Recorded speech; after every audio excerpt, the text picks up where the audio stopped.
Hey everyone, hope you're all doing good and hope you're all safe.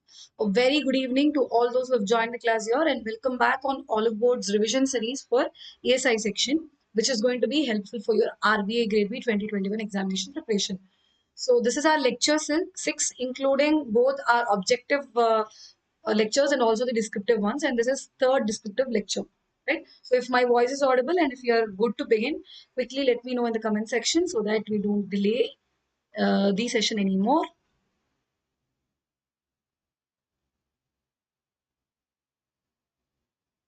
Right, so quickly moving on with the quote for the day. And today's quote is this: 20 years from now, you will be more disappointed by the things that you didn't do than by the ones you did do. So throw off the bowlines, sail away from the safe harbor, catch the trade winds in your sails, explore, dream, and discover. Right?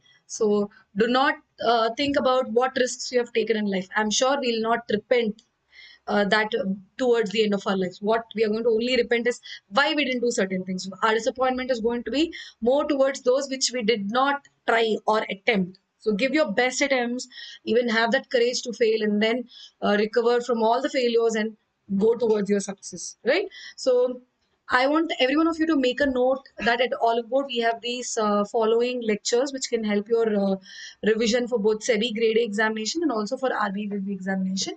So this week we've only got one lecture and that is for SEBI Grade A examination, and this will be our last lecture, lecture 5. So through this quick revision series for phase 2, we are trying to cover 200 questions, guys, and we have already completed 160 of them. And for this week alone, we'll be taking this lecture 5 on Thursday, right? And on Thursday, we'll have the lecture at 7 p.m., which will complete the 200 questions for your SEBI Grade A phase 2 of the examination. I'm sure the pressure is all high as we are very close to the examination. Stay relaxed. I'm sure the best man is the one who's going to remain composed even during the pressure, right? So use all your preparation with positivity. Everything will be turning in your favor. So let's begin today's lecture. And for this week alone, we'll not be having that RBI Grade B GA lecture. We'll continue with the same going forward in the next week, right? So let's begin our lecture. I've already given the sources and the strategy of how to write a descriptive answers. So we have already discussed about the sources and the strategy. So I don't want to go it into the same again, right? Today's question is this. So we'll be taking up two questions again today, right? And the topic is not on migration. So what is migration? What are the causes and effects of migration? So this is a 15 marker question. So say meaning that you will have to write at least 200 to 250 words in the exam. So migration has been in news. We are having a lot of newspapers with migrants after COVID. So that is the reason I just wanted to have a comprehensive understanding of what is migration and what are the causes and the effects of migration. Even without the current affairs knowledge, I'm sure this is a question that is a static part. If you are adding your current affairs knowledge, that is going to strengthen the answer. Right. So let's look into what is migration in the first place. That is the first part of the question, and this can be an effective way to introduce the answer also. Right. So what is migration? Human migration is nothing but the movement of people from one place in the world to another place. Right, that is migration. Obviously, when people are moving from one place to other, we call it as migration. And people can either choose to move voluntarily, which is called as voluntary migration, or it can be forced to move, and that is called as involuntary migration. Right, so it can happen voluntarily by themselves, or they can be forced to move. And we have seen that there have been increasing cases of migration. So migration has been on the rise, mainly due to several factors like natural disasters, ethnic violence, or employment related reasons. So these have been the prime factors that has kept on increasing the migration in the past few years, right? And after COVID-19 pandemic, this has again highlighted the issue that is faced by the migrant community, right? And that is the reason we are having this question in the first place. So now this can be an effective way of introducing this topic, or if you want to add some data, since migration has been in news for a very long time, have some data with you which can substantiate this part also. That can also be a really good way of introducing.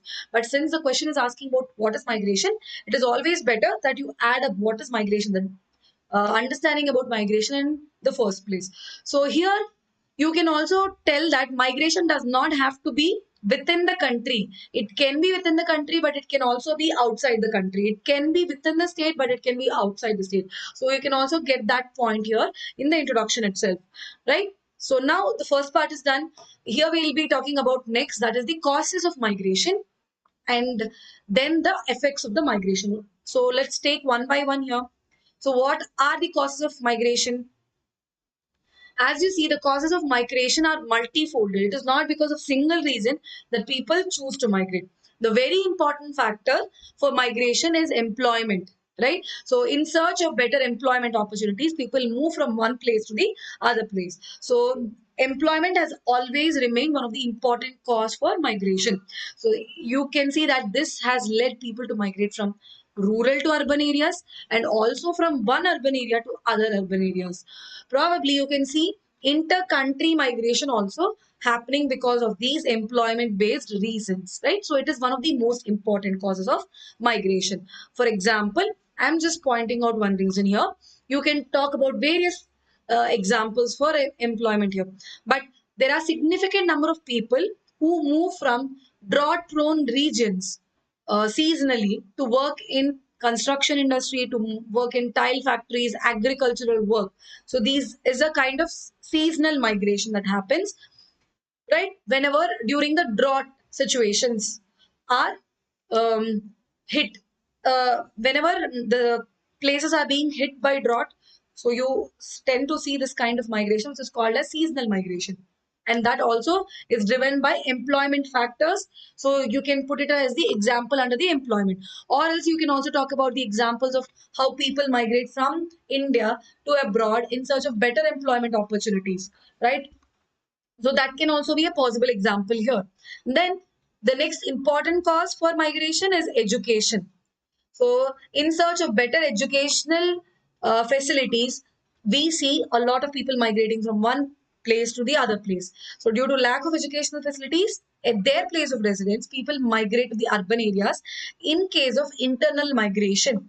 So, in case people are migrating within the country, they generally move to the urban areas, because we know that urban areas have good facilities for education. And in case people want to move abroad for pursuing masters or other higher educational courses, they are going to move to other countries, and that is the international migration. So that they'll have better academic opportunities, right? So there can be migration both from the rural area to the urban area, also again from one country to other country in search of better academic opportunities. This is the second cause of migration. What is the third cause of migration? Sometimes there is a lack of security that also drives people to migrate from one place to the other place. And what is this lack of security meaning? Because of political disturbances or interethnic conflicts like wars, or because of not having that political stability. These all can make people move from one place to the other place, right? We have seen the wars in Syria, ethnic wars in Syria, or the civil wars in Syria, which will displace people from one country to the other. So you can quote an example here that the that the civil wars in Syria has pushed people to move towards UK or the European countries, isn't it? And Germany has been receiving a lot of migrants during that time. So that is also one of the reasons that you see that migration happens. Along with that, the next most important cause for migration is marriage. So this has been one of the important factors for female people or female population to migrate from one place to the other place, because the spouse lives in other areas, or else the work of the spouse is based in other areas. So female population tend to migrate from their original location. Right? Marriage is one of the important social factor for internal migration, and in case of intrastate migrants, majority of the migration is from one rural area to the another due to marriage in the case of females, right? So as you have seen, marriage will be the most important factor for migration for the females from rural to the other urban areas. And the last factor is environmental and disaster induced factors. these also have been rise in the last few years, because you've seen that climate change has been on the rise, and it has resulted in a new category of migrants, which are called as who are called as environmental migrants, right? So this category, new category of migrants are called as environmental migrants, and this is mainly necessitated because of the climate change. And you see in such cases, people move from rural to the urban areas, or from one country to other as a result of the environmental disaster, be it drought, be it floods, be it heat waves. All of them would have destroyed their homes and farms, and they move to the other areas. So we know that there are some places which are environmentally vulnerable. Take the case of Bangladesh, which has always been pointed out by the United Nations that it is very environmentally vulnerable. So there is a high chance that it can result in creating environmental migrants from Bangladesh to the other places. Right? Same is the case of island nations, which so island nations have this higher risk of climate change and disasters resulting from the climate change. Right. So these are the potential places from where we can have the environmental migrants coming up, and they are possible for moving from one place to the other place. So we have looked at different reasons here. So causes for migration is employment, education, lack of security, marriage, environmental and disaster-induced factors. Now, if you are thinking that what is the situation when we do not know the points, right? When we are writing the examination upfront, right? So now we are thinking about it, brainstorming it, and we are coming up with points. What will be the case when we are asked a question and we are not able to find points, right? So that is one important question. So even in every question, what I would suggest is when you are not able to think about points upfront, think about different dimension wise. Think about social factors, economic factors, environment factors, political factor, historical factors, and these all will help you generate points, even if you're not aware of them right away, right? So use this angle, which will help you create points for yourself. And now we are done with the causes of migration. Let us look at the consequences. So what are the consequences of migration? Does migration only result in negative repercussions? No, isn't it? Migrations also have got positive consequences as well as negative consequences. I have not categorized them as positive and negative, rather I've categorized based on dimensions, but you can also categorize them based on the negative and positive aspect also. So here, if I'm going by the dimensions, I'm talking about the economic consequences of migration. So what are the economic consequences of migration? One of the important consequences, the source region of migration will get remittances, isn't it? And India, if you talk about international migration, India has always remained as that country which has the highest remittances from abroad. So after initially it was China which was dominating the remittances, but later it is India which has been dominating the remittances. And now India gets the highest remittance mainly from the Gulf countries like Saudi Arabia, right, Qatar, and from these regions we get the highest remittances. So economically, it is going to make India more better, isn't it? And even if you take the case of intra-country migration itself, it has benefited states which has got migrants into it. For example, Kerala, Tamil Nadu, or Punjab has received a lot of migrants from various states. So what happens in such cases? These places will receive a lot of remittance from it. So we are talking about intra-country here. But those places, like probably we have intra-country, we have states like Bihar, isn't it? Bihar has those out migration happening, and we have the maximum migrants coming to Maharashtra. In such cases, what happens? These migrants who work in Maharashtra send back their remittances to Bihar again. So the source state will be benefited. Here we are talking about intra-country, and that is why we see that Kerala, Tamil Nadu, and Punjab get highest remittance from abroad. But within country, it is those source states which get, like Bihar, which get more remittances. Right. So the next important consequences is that the destination region will get cheap labor supply. This is also one of the important economic consequence. So the source region gets remittance where the destination gets the cheap labor supply. And what is the negative fallout? So we are talking here about the positive economic fallout, but there are some negative economic fallouts also because of the migration. And what are those negative economic fallouts? Unregulated migration to the metro cities of India have created already an overcrowding situation in the cities, and that has resulted in slum areas, be it in Mumbai, Delhi, or Chennai, and all the urban areas. We have seen increasing slums being developed because of this unregulated migration to the metro cities, and this is one of the negative fallouts of the negative fallouts of the migration, negative economic fallouts of the migration, right, guys? Great. I can see so many of you are pointing out the data also here. Yes. So we are first talking about the consequences, and then let me sum up some of the important points that you people have pointed out so that it is going to benefit every one of them. Right.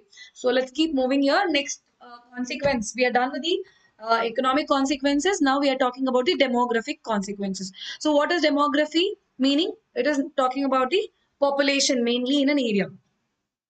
So it is whenever migration is happening, there is a redistribution of population taking place. So the source region will see a fall in the population, and whereas the receiving region will see a increase in the population.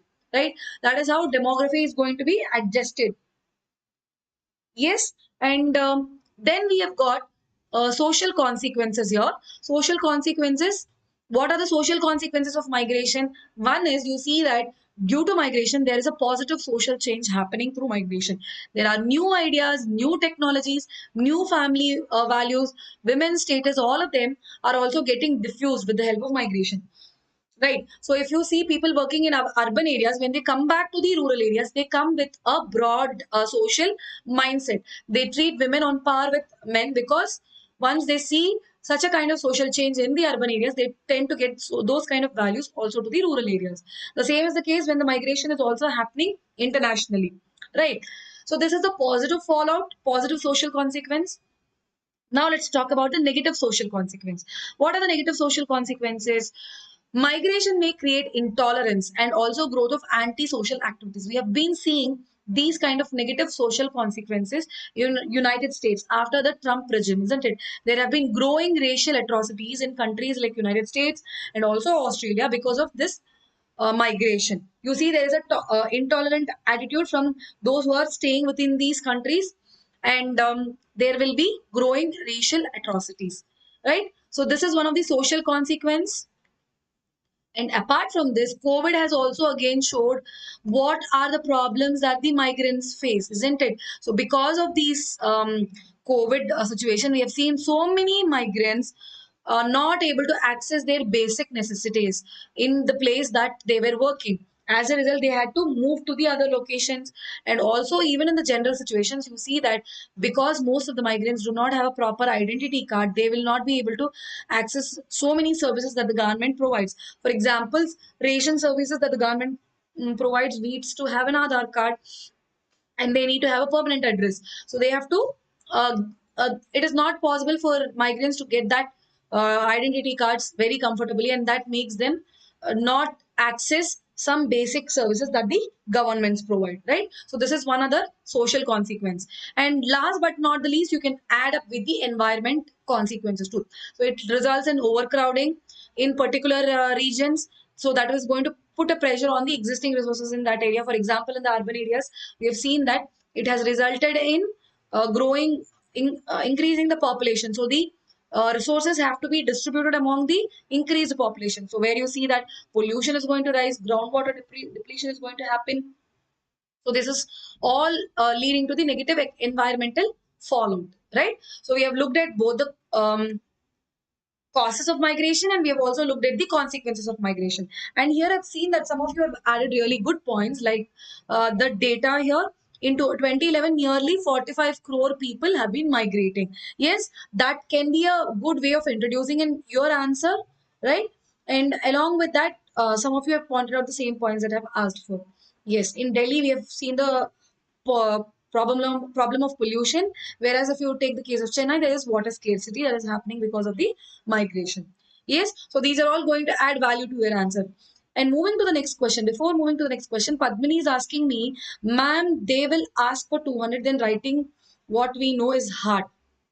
Absolutely true, Padmini, but you have really good time. So probably for four questions, you are given 90 minutes, 1.5 hours. I'm sure you will not face an issue if you start having enough practice for the same, right? So if you are having enough practice in the same setup, your thoughts are going to get better structured in the respective time itself. So that is why I suggested if you can write one answer probably after your SEBI grade examination. I'm sure every one of you who are giving SEBI grade are held up with your learning for that. Your exam is nearing. So after that, if you're starting to write at least one answer daily, I'm sure it is going to make a lot of difference, right? And also go for the test, which can make a lot of addition too. Yes. So let's move on with the second question for the day. So this is a direct pick from the economic survey, guys. Right, let me tell you, at Oliveboard, we are doing already an economic survey lecture series for the paid subscriber. If you want to have a detailed overview of economic survey, you can go for that. But here, I'm picking up this question from the economic survey directly. So, economic survey says that Indian pharma has got this opportunity to become the pharmacy of the world. And how can Indian pharma get become that, right? That is the question here. So what should Indian pharma need to do to rise to the golden opportunity presented by the pandemic and emerge as the pharmacy of the world? So this is a direct pick from the economic survey. So what can be a possible introduction here? Start with saying what is the current size of the Indian pharma. Indian pharmaceutical industry is the third largest in the world in terms of volume, behind China and Italy. So this can be possibly helpful for you, also your objective part. So know that it is China which is the first largest pharmaceutical industry, then comes Italy, and then third largest is the Indian pharmaceutical industry in terms of volume. But if you talk about in terms of value, India is 14th largest in value. So this gives an idea to all those who are correcting your answer that you're talking about the size of the Indian pharmaceutical industry. Third largest in volume, 14th largest in value. And now COVID-19 has presented both an opportunity and also a challenge for India to emerge as the pharmacy of the world. First, let us talk about the opportunities. That is the strengths of the Indian pharma. Right? What are the strengths of the Indian pharma? A, first point is that we have got good raw material base and also we've got a good skilled workforce. And this is primarily the reason that India was able to emerge as a manufacturing hub for the generic medicines, right? So India is a country that is a pioneer or not even a pioneer, but really doing well in the international arena with respect to the generic medicines. India has been exporting generic medicines to countries like Africa. Right. So there are some of you who are adding some points here. Indian pharma market will reach 130 billion by 2030. Yes, the data is innumerous, as we all know. You pick and choose the data that you want to quote. Only have certain data in hand so that you do not confuse yourself with much to remember. Right. So remember, make it simpler for yourself. Have data, two or maximum one or 2 points on a certain sector or a topic so that you do not have to just redo the same thing. For the same topic, you don't have to keep redoing the data, isn't it? And it's going to save your memory also. So here you can quote any data which is relevant here.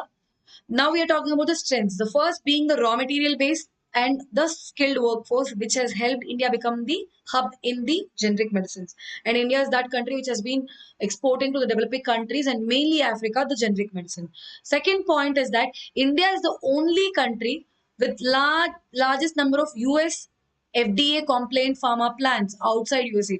So not many countries in the world have pharma plants which are compliant with United States FDA, right? So having such a kind of complaints will also lend credibility, right? So there is a higher possibility of our pharma products being accepted everywhere, isn't it? So this is one of the important strengths of India. So our quality is meeting US FDA compliance. Our pharma plans are compliant to US FDA. This is second point. Third point is COVID has presented as a very unique opportunity where we have come up with this program called as Vaccine Maitri, right? So that is vaccine friendship, where we have been providing vaccine to so many countries like Bangladesh, Nepal, Bhutan. Even we have provided to Brazil, right? So through Max vaccine, we are trying to make friendship with a lot of countries. So this commitment of providing COVID-19 vaccine to other countries has made India the epicenter for its manufacturing. So this is again a strong point to talk in COVID situation, right? So these are all the strengths of Indian pharma. So we have got this soft power of giving vaccine at a really good and affordable cost. When you look at the case of China, not many countries want to purchase from China, but from India, there are many countries which want to purchase because of its credibility, right? So this will help India in strengthening its pharma manufacturing, right? These are the three things that you can do. Next, we are going to look at the challenges. Yes, Naveen, we have exclusive courses on Oliveboard which can strengthen your RBI descriptive writing part too. Okay. So these are exclusive of what we are doing for our paid subscribers. So now let us take a look at the challenges, but this will be covered as a part of your course also. Yes. So what are the problems already pointed out by Vignesh? Very good. Huge API imports from China is one of the biggest problem for India. So let's look at the challenges. The pandemic, however, exposed the excessive dependence of Indian pharmaceutical industry on China for sourcing the active pharmaceutical ingredients, that is APAs, and also key starting materials. So this has become a big problem challenge for Indian pharmaceutical industry. Good job. And apart from this, we also have a really disproportionate dependence of exports on USA and also generics. Right, this is also one of the big challenges. Though India is really doing good in its generic medicine, still we are dependent on USA. So, what are the possible steps that we can take to overcome the same situation? You can mention about the recently introduced production linked incentive scheme for enhancing the manufacturing capability and exports of the pharmaceutical drugs, because now we know that pharmaceutical drugs have been identified as one of the 10 key sectors. So under PLI scheme, which aims to improve the manufacturing, pharmaceutical drugs are also one of the 10 key sectors as a part of the PLI scheme, right? So this is one thing. Along with this, in addition to this, already uh, we have the notified PLI schemes. Even before this introduction of 10 key sectors, PLI schemes initially started with this bulk drugs and medical devices. So, which will strengthen the medical infrastructure, medical manufacturing within the country, right? So, this is also one strong point. And along with this, India has been talking about bulk drug parks, medical devices parks in various parts of the country, like Tamil Nadu. It has a medical device park which is already started. So these are all adding to our um, steps to overcome the same. Absolutely, Naveen. Yes, R&D is one thing that we have to talk about, and that is what I'm going to talk about in the conclusion. So this question needs a really good conclusion which you can use for strengthening your answers. So Indian pharma to emerge as a pharmacy of the world needs a well-defined strategy with the following components. So what can be the possible components, guys? So first is broaden the base in terms of markets. So you have to improve your product categories, not just in generic medicine. We have to look at newer opportunities in classes like biosimilars, gene therapy, and specialty drugs. So India can move towards this newer wider product categories like specialty drugs, biosimilars, therapy. So, what are these biosimilars? They are very similar to, it is always confused. Biosimilars are confused with generic medicines. But what are biosimilars? These are biological medicines which are highly similar to any other already approved biological medicine. And what is a biological medicine? Those medicines which contain an active substance from the biological source, such as living cells, right? Human or animal microorganisms. These are called as biological medicine. When a medicine is having similar properties of the biological medicine, that is called as biosimilar. But if you take the case of generic medicine, it has chemical properties similar to that of the approved branded medicine. But here in biosimilars, it has the similar biological properties because of the biological medicines. And here they have the active substances sourced from the biological sources, right? So we have to look at also biosimilars, gene therapy, specialty drugs, and along with that, you can talk about increasing your exports to large and traditionally unpenetrated markets. And you can look about such markets like Japan, China, Africa, Indonesia, Russia, Brazil, and Latin America. So that will give a next level of growth for the Indian pharma industries. So those countries where India did not move in much, you can look about those countries to improve the exports. That is the other thing that you can talk about. Yes, obviously, so to be holistic, you can talk about taking India's Ayurvedic medicines market also. Absolutely correct. And the other thing will be to restructure our regulatory mechanism, make it as simple as possible, and improve the R&D expenditure so that we can move up the value chain from the generics to the novel chemical entities. Right. So improving the R&D will be very critical for us, and also Ayurvedic gives a lot of leverage. Even COVID has also, even during the COVID times, Ayurvedic has been one of the resorts, isn't it? So we can talk about even Ayurvedic exports too. But when we talk about Ayurvedic, there is a need for proper regulation there, and that's when we can talk about improving the Ayurvedic exports. Right. So there's a lot more to be done there. So that's all here with respect to the second question. And this was exactly sourced from Economic Survey, guys. Thank you. If it was useful for you, quickly give me a thumbs up. And I would just once again repeat that we have this one lecture coming up in this week. That is the quick revision series for phase 2 of SEBI grade examination. And that will be the last lecture, lecture 5. This is going to happen on Thursday at 7 p.m. Where we're going to take up the next 40 questions and we'll be completing the 200 questions, and you'll find the link for the same in the description box below. Right, as already mentioned here, we have all the sections of the RBI grade B covered under our course, so you can use the P30 code, which will help you get discount, and also you can use the phone number that our team has provided, which will give you more details about the same. That is 76760 five twos. Right. Thank you so much, guys. Hope this was a beneficial session for every one of you. Click on the like button if you found it beneficial, and also subscribe to Oliveboard if you want to stay updated with respect to the regulatory body examination process.